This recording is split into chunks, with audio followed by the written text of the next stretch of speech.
And away we go. It is the Nightcap, brought to you by Hail Mary Sports Bar right here on BearcatJournal.com. Hi, Aaron. As always, we are live from the Cincy Light Studios. And while you're at it, go visit our good friends at Hail Mary's. They're located in Cheviot. They're on Harrison Avenue in the Dora District. You can go from bar to bar with your drinks, or you can just hang out at Hail Mary's. 27 TVs, 9-screen video wall. Not a bad seat in the house. They subscribe to every sports package that DirecTV offers. And Cincinnati sports will always be on the video wall. Brand new walk-in cooler, brand new draft lines. And not only do they pour the coldest Cincy Light around, they do so in 32.8 degree frosted glasses. All right, Thursday. Back in action on campus at Fifth Third Arena. A little talking about talking. Wes Miller on the mic today. Also got to watch practice, which, as Wes talked about today, the highlight of practice was probably a Wes Miller left-footed boot. I don't know, 15, 20 rows up into the stands at Fifth Third Arena. So he's mad at his team for not rebounding. Punt. Literally. All right. Well, good. Did people ask about, is there a little fire at practice? A little fire at practice today. We actually was joking with Rayfeld after the game. Mick would punt the ball, but Mick punted line drives. Like, you got to be alert because that thing was coming at your head. Wes got a good leg on him. He gets some hang time. He gets some distance. Mick was kicking at the walls, not the ceiling. Dodgeball.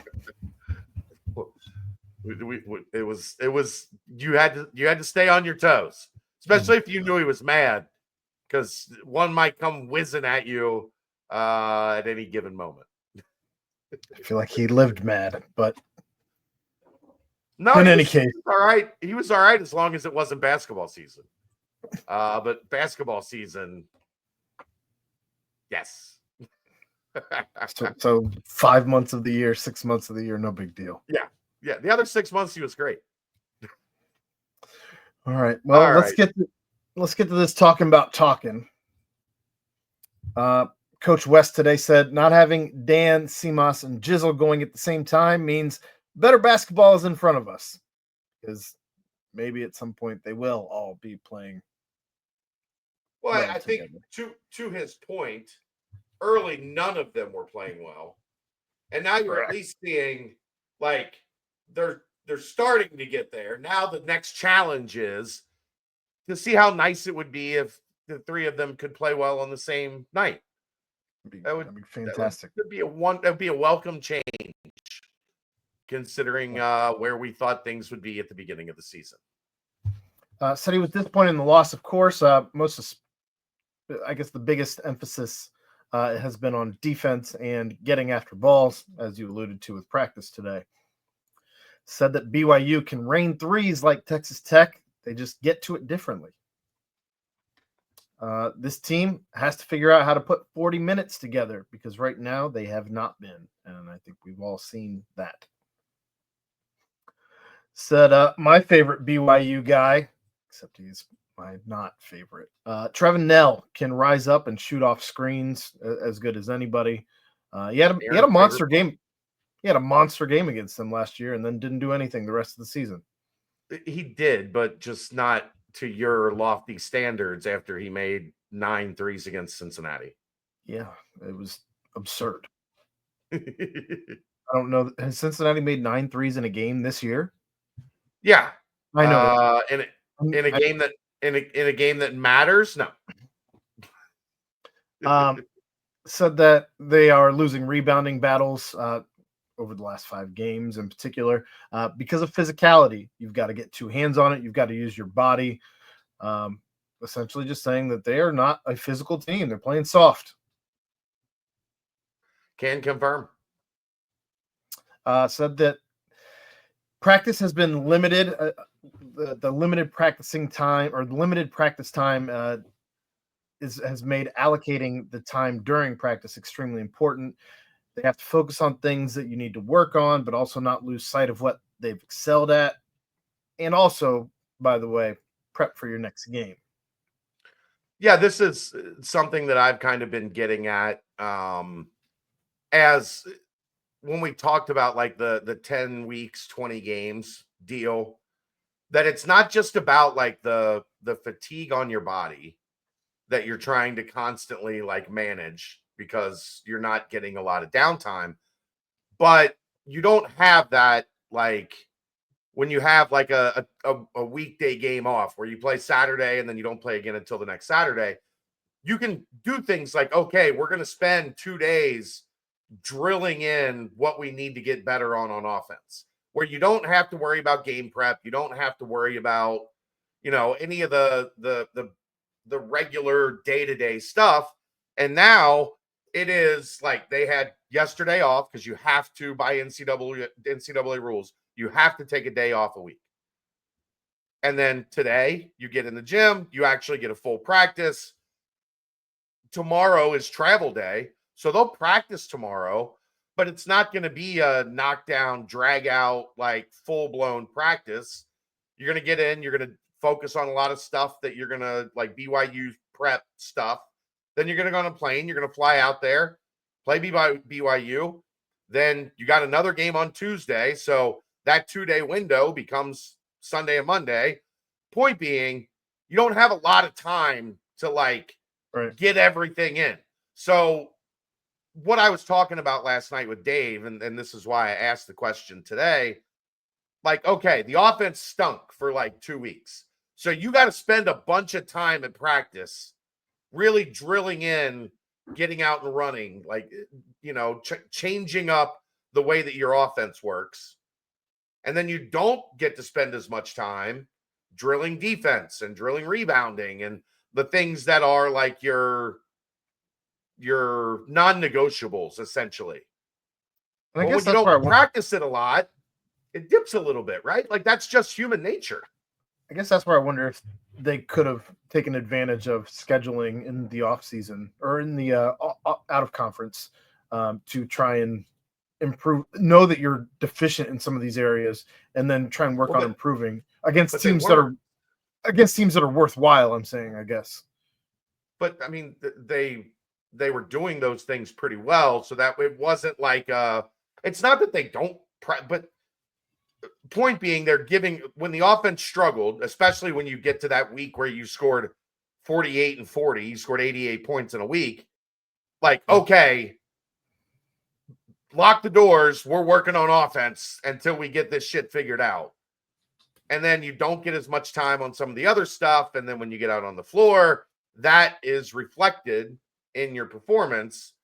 It's just one of those things that coaches have to. And Wes did not make an excuse for this. This was my line of questioning because I was curious about it based on the conversation we had last night. I wanted to hear his answer. Everybody in the league has to deal with this.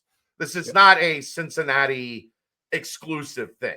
So it's not something that's out of the, like, Wes is complaining or whining about it. It is bringing something to light that like fans don't think about because they don't see it in the day-to-day. They just see games twice a week, right? This is the world that a fan lives in because they don't care about the other shit. They care about Tuesday and Saturday. So it was just trying to like bring some light into how some of that stuff works. He said he had not seen these since Texas Tech per NCAA rules because they had a day off yesterday. But he got treatment this morning, and his guess was he was not 100% today. You saw practice. He looked 100%. He practiced. I mean, he wasn't full, and nor should he be when you're trying to get a guy back to 100%. But he was out there for a decent amount. So it wasn't a deal where he was shut down today and not practicing. So that's a good sign for Saturday, at least.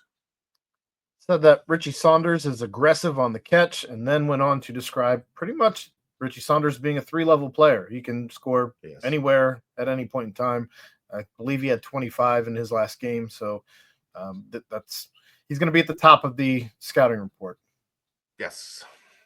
18 games in 10 weeks last year with bye weeks. This year, 20 games in 10 weeks. You simply just don't have as much practice time, especially with the NCAA mandated, what is it, at least one game off per week? Or I'm sorry, one day off per week, yeah. Or is it 1 day off in between games? No, it's 1 day off a week. Like Okay. 1 day off from Sunday to Saturday. You 1 day have to off. take 1 day off, or Monday to Sunday, whatever it is. I think it's Monday to Sure. Sunday, but you have to have 1 day off in that 7 days. Coach Roy Williams was in attendance the last game, and Wes said that he does help continue to grow Wes as a coach. He watches all of the games, and Wes had nothing but good things to say about their relationship and how much he appreciates Coach Roy Williams being there for him in that regard. Said that screens have been inconsistent on film. They've been both at a high level and also not at a high level. We know. Dan is healthy, 100%. He believes Dan will respond and play at an elite level this season. Let's hope so. You have to do a better. He has to do a better job at making sure they're getting Dan to play to his strengths, particularly in rebounding. He likes that he doesn't have to micromanage anything in the strength and conditioning area with Coach Mike Rayfelt, including playing at elevation. It's not something he gives any thought to because he knows that Mike's going to take care of whatever he's got to take care of, and he doesn't have to do anything in that regard.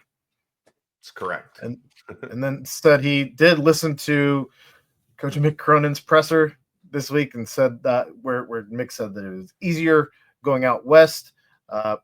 Wes says he hopes it is because he's never had to do a 5 to 6 day road trip before, and going out to Utah for those 5 to 6 days. We'll see how it goes. These 2 games are pretty important to whatever you want to do this season. For whatever it's worth, when I used to talk to Mick about that a lot because he hated when they would have to do like the Thursday, Saturday swing. Like if they had a 2-game road trip, like Thursday, Saturday or Thursday, Sunday, where it didn't make sense to come back to Cincinnati and then get right back on a plane the next day and fly out again. He said the hardest part was the second game. He said the first game, you're on your routine. Where, like, you know, you get on the plane the day before, you get out there, you get to your hotel room, you walk through the next day, and then you play that night. Like, that is your routine. But then you just don't come back home. You stay on the road, and that can kind of throw. Athletes are creatures of habit, so it throws off your routine a little bit. So he was always weary of the second game on a road trip. So that would be Utah on Tuesday night, not necessarily any effect at the BYU game on Saturday. So just for context. Well, we'll see how it goes. Like I said, those 2 games are super important at this point when you're looking at 2-5 right now. It would be real nice to be 4-5 in the Big 12 coming home in the middle of next week, but got to go do it. Texas Tech did it, by the way. They went and got the sweep in the 2-game swing to Utah. So with West Virginia, right? No, Texas Tech played Utah and BYU, and they won both at Utah and at BYU. Oh, I thought didn't they come in though and play West Virginia and then us and not leave? Arizona State does. So you're starting to see that these are being scheduled. Cincinnati, West Virginia, Arizona State, Utah, and BYU, and then I think there was one other that was kind of in that Kansas State is the other one. Those this year have been scheduled for the far trips. They've been scheduled. So yeah, Arizona State came here, then went to West Virginia. Okay, that's what it was. Yeah. So like BYU's got home games again or away games at Cincinnati, West Virginia, then Arizona State, and then also Kansas State and Kansas come there and to Utah also. So it's you saw it a ton in the Pac-12. It's just how the Pac-12 operated, and you're seeing it a little bit more in the Big 12 now. All right. Look at BYU real quick. Richie Saunders, as you mentioned, has been their main guy, averaging 14.5 points a game. They are a very balanced team. They have 6 guys from 8 points to 14.5 points a game. So, you know, they spread it around. They are, I think what they do is this is where West meant that they have some similarities to Texas Tech. Texas Tech is a team that moves the ball really well, and defending the pass is much harder than defending the dribble. Igor Demin, who is their second leading scorer, also their leading assist guy at like 6'9", 6'10". What do they list him? They list him at 6'9", 190. He averages almost 6 assists a game. So he can really initiate and set up offense. He's projected to be a first-round NBA draft pick. I know some had him in the lottery before the season. I wonder, he's only shooting about 27% from three. So I wonder how much that will affect his draft stock. Not super efficient as a scorer, but they do initiate a lot of offense with him, especially out top, running screen and roll, pick and pop, or like the dribble handoff stuff that you see Cincinnati do with Aziz. They'll do some of that with Demin, and he's really, really good at it. So keep an eye on that. Your boy Tevin Nell and Trevin Nell and Saunders, both excellent from three. Saunders shooting 43% on the season. Nell shooting 44% on the season. The other guy to keep an eye on is kind of their sharpshooter off the bench is Dawson Baker.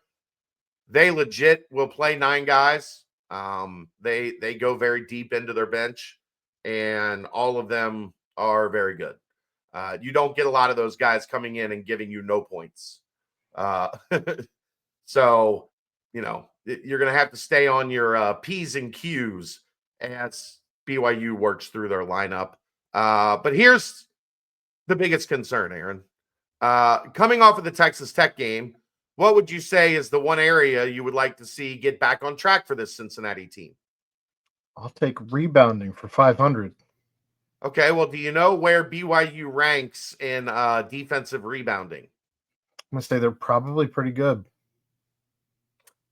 How good do you think? Probably best in the conference. Number 2 in the country. So, no big deal. So opponents only get 22%, 22.4% of their misses against BYU. That is number 2 in the country. On the bright side, Aaron, because we like to keep things on the bright side, that's twice the number of offensive rebounds that Cincinnati got in the Texas Tech game. So we call that improvement. If they get 22%, like that's a boom. But look, it's going to be a focus. It was very clear in practice today. It was a focus. It's going to be a hell of a challenge because BYU on their defensive glass is elite. They're not good. Like Texas Tech was good. BYU is elite at defensive rebounding. So if Cincinnati's going to get second chance points, it is going to be very, very difficult. One guy I think also to watch out for on that front, Aaron, Kiba Keta, something like that. He plays 20 minutes a game. 20 minutes a game. He plays half the game and averages 8.5 rebounds. That is a dude that can hit the glass, boy. So I was looking at this. You say that they're elite at rebounding, and by all measurement, they certainly are. They're not long, though. I mean, you're looking at your guards are 6'5", and I guess we can call that long. That's long for a guard. I mean, yeah. As that's their 2, though. I mean, you're looking at Trevin Nell. Saunders is more 3. But their centers. They don't really have anybody that plays that's under 6'4". Their centers, though, 6'5", 6'4", 6'5", or is their backcourt. Centers are listed at 6'6" and 6'8". So again, I wouldn't call them a long team by comparison to Cincinnati. So maybe you do have an opportunity to catch lightning in a bottle here in Provo in regards to getting rebounding back on track, especially if it was an emphasis, so much in fact that a ball went 15 to 20 rows into the stands in front of the media, where you don't get to watch every practice like you used to. And so I don't think that this is just West getting caught in a moment. So, maybe this is something that you see this team take a serious step forward, like they have in transition offense, like they have in scoring, like they have in the other things that we've pointed out and been right about. Well, when you get 3 offensive rebounds in a game, one of them was a block shot out of bounds, and the other was a tipped free throw miss, where it wasn't even a rebound. Like that wasn't like a rebound. It was one of these. Putback. Yeah, putback. And I don't remember the other one. I don't remember Day Thomas getting an offensive rebound event in the game. Because you don't pay attention to things that aren't glaring omissions of the game, right? In the first 5 minutes. Whenever it happened, I couldn't tell you when it happened. I just know it says that he got one, so I believe it, but I don't remember it. So yeah, the offensive rebounding was going to be an issue today. It was going to be a focus, and we'll see if they can translate it on the court, because BYU is not good at it. They are great at defensive rebounding. Well, they certainly are going to need this first one of the road trip, and hopefully they can keep things on track as we look ahead to Utah after this one. Two teams that are very similar in terms of their KenPom rating. KenPom has this as a 70-65 BYU win.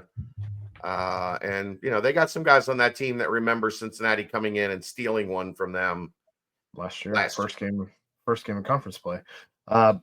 ESPN says BYU is a 64% chance to win this game, as opposed to Cincinnati's 36%. They've shot better on the road, Cincinnati, so maybe they won't lose the 3-point margin by 27 points like they did against Texas Tech the other night. Also, just for anybody wondering, I saw somebody on the board said today that they thought Cincinnati was in the top 4th of NIL spending in the conference. So I know some people around the conference. I made some calls. Here are the tiers, essentially, Aaron. The first tier, Kansas and BYU. Shocker.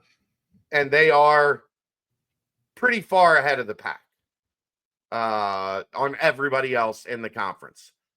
The next tier would be, and this is in no specific order, Houston, Kansas State, Arizona State, Baylor, and Texas Tech.